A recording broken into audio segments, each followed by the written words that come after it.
Americans are noticing higher prices at the grocery store. It's about to get worse. We're going to introduce our guest in just a moment. According to the experts, though, food prices at the wholesale level rose last month by the most in 36 years. Cold weather accounted for most of it, forcing stores and restaurants to pay more for green peppers, lettuce, and other vegetables. But meat and dairy prices also surged. The big questions are how long food prices will keep rising and how high they'll go. Concerns about those prices have prompted many people to begin storing up on food. And here to tell us how much we should be storing and how to properly do it is Tess Pennington with Ready Nutrition. And Tess, thanks for coming in. Thank you. So, I mean, this is a big topic. I mean, this includes lots of different things. But let's talk, if anything, of course, the food shortage back in the day taught us something. Let's talk a little bit about, of course, the situation in Japan as well with the tsunami and the earthquake, and folks there scrambling to try and find whatever they can. So you say people just aren't prepared here, though. Actually, again, thank you for having me on. You're welcome, Tess. We appreciate it. It's not that people aren't prepared here. In fact, I think in the Houston area, people are more prepared than other parts of the country, and that's typically because of the weather that we seem to experience. Because of the hurricane threat. Right, and the severe thunderstorms. But I do feel like people could prepare more. And, if you take the hurricane season, people do two things. If a hurricane is imminent, they go out and they get gas, and they go and stock up on food. And typically people go and they buy all of the same types of food. So there's this huge... for peanut butter and canned goods, certain types of canned goods. Everybody's buying the same thing. There's a huge demand.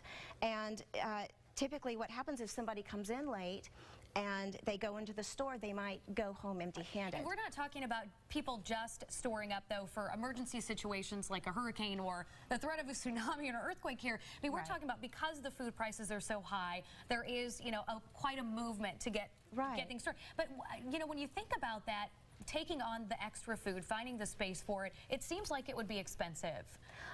Really not so much. Okay. If you invest in a few tools, like a sealer and Mylar bags, you can actually do this for not very much at all. And are you rotating out the food that you're sticking in there so that it's not going to be the same food stuck in there for 5 years until you need it? No. I mean, in fact, these Mylar bags are so small that they're actually very easy to rotate into your food pantry. All right, and then how do you determine how much food you'll actually need? It's really dependent on how much you want to store. Okay. But, you can do a simple online search for essential prepping calculators or food storage calculators, and you just type in how many people are in your family, and it does all the work for you. All right, we have some information that we found that we're going to go through with you. 10 superfoods to store, and the first one is onions and garlic. Is that something that you would recommend? Because I'm thinking, I don't really need bad breath for 5 years that I'm going to need this food. But I mean, let's talk about some of the others. Berries, broccoli, carrots, citrus fruits, all important. But when you think of food storage, like you mentioned before, you think of the canned goods or the peanut butter. You don't necessarily think of fresh fruits and vegetables. Right. Well, what you can do is take those fresh fruits and vegetables and dehydrate them. And they maintain their caloric intake, their vitamin, all of their essential nutrition, and it's dried up, and all you have to do is rehydrate it, and you have all of that nutrition right at your fingertips. So in an emergency situation, you do want to have the whole grains and the carbs and the essential vitamins to keep up rigorous activities. And some of the other ones on the second list here, oats, nuts, those usually last a while. Now, oats, you could get some bugs in. Red grapes, spinach, tomatoes. These are things that you're going to need to have to invest in something to take the water out of the food, right, initially, and then you're also going to have to invest in this and the bags. Not necessarily. Some people they dehydrate in their refrigerator. They just set it out, and it's slow. It takes a longer process. Or you can do it in your oven at a very low setting.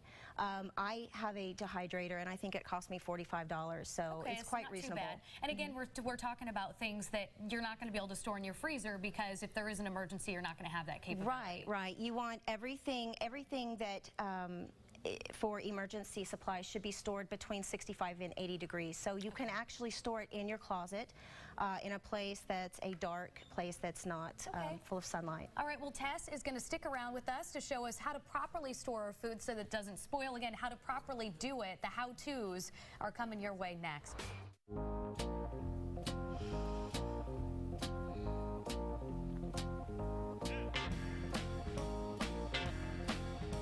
We are back with Tess Pennington from Ready Nutrition to talk now about how to properly store our food. And again, I want to say this isn't just in terms of, hey, hurricane season is around the corner and you want to be ready, you know, looking at the natural disaster, of course, in Japan. That's something that's at the top of your mind. But I mean, let's say that food prices are going through the roof here and you want to save up. This is how you can do it at home. So Tess, walk us through the types of ways that we can store this food. Really, you just want to make the decision on if you want to prepare for short-term or long-term. For a short-term, all you really need is a Mylar bag, and these are extremely durable. They keep sunlight out, the elements, and moisture, and even bugs. Where do you pick these up? You can buy these online at Amazon.com. If you wanted to buy in bulk, you could go to sorbentsystems.com. Okay. So lots of different places carry them is what you're saying. And I mean, the marketplace on my website, Ready Nutrition, also carries these. Okay. But what you do is basically you just take your food. Just need a pair of scissors. Got it. Your food, the Mylar bag. If Here, you could let me hold help it you out open here. for me.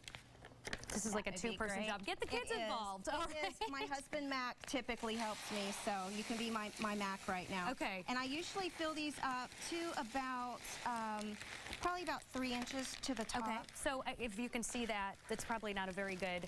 Can you see that kind of? So it's about 3 inches to the top. Okay. So and you can do it this way, or you can also do it, this is a multi-barrier approach. Okay. And you can take your food saver right here, which vacuum seals all the oxygen. So this is powdered milk, by the way, if you couldn't tell. Okay. This is powdered milk, and you just vacuum seal this up, and then you put it into your Mylar bag.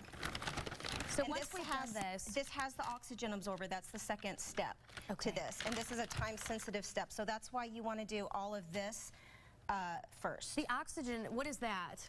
Oxygen absorbers is basically exactly how it sounds. It sucks all of the oxygen out of here, so it keeps your food fresh for longer. Okay. So you want to cut these open and take out as many as you need, and then you seal it immediately back up. So this is 1,500 cc's oxygen absorber. Okay. And you just stuff it right down in there. Am I going to do this? Yeah, okay. Yeah, go ahead. And then you just want to kind of pack it in there. And so we'll take this, and I'm just going to seal this up. And I make a little crease just to kind of follow the line. What types of things can you store in here again?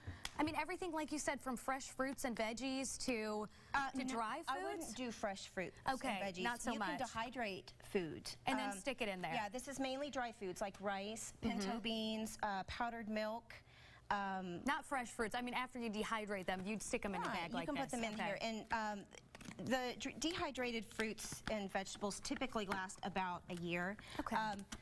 These can last in the Mylar bag for about 20 years. So it's extremely a really good Again, and we're talking about rotating things out. So doing this, and then maybe every 3 to 6 months, then going through and using these things. So this is food that you're eating on. This is your food pantry. Okay. This is your food pantry, and I did this. I hold this for about 4 or 5 seconds just to seal it really good.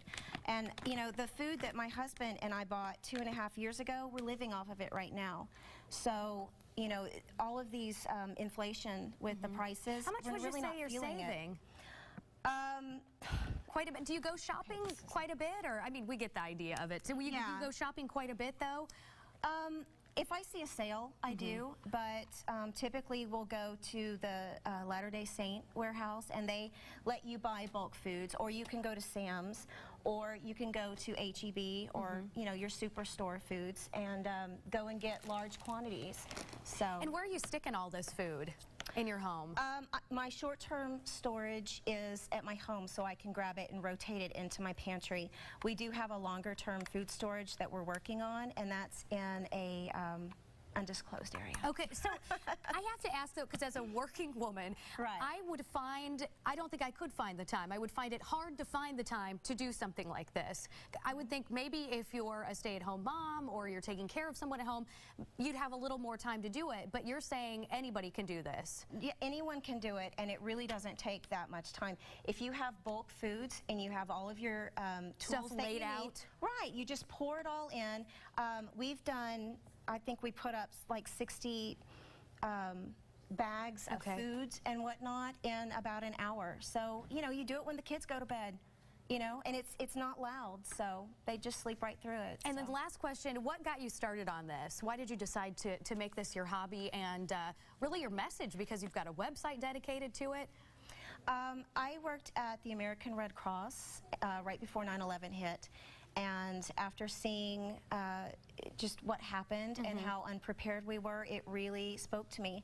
So I wanted to make myself more prepared and get the community more prepared as well. All right, Tess with Ready Nutrition, we appreciate it. Thanks so much.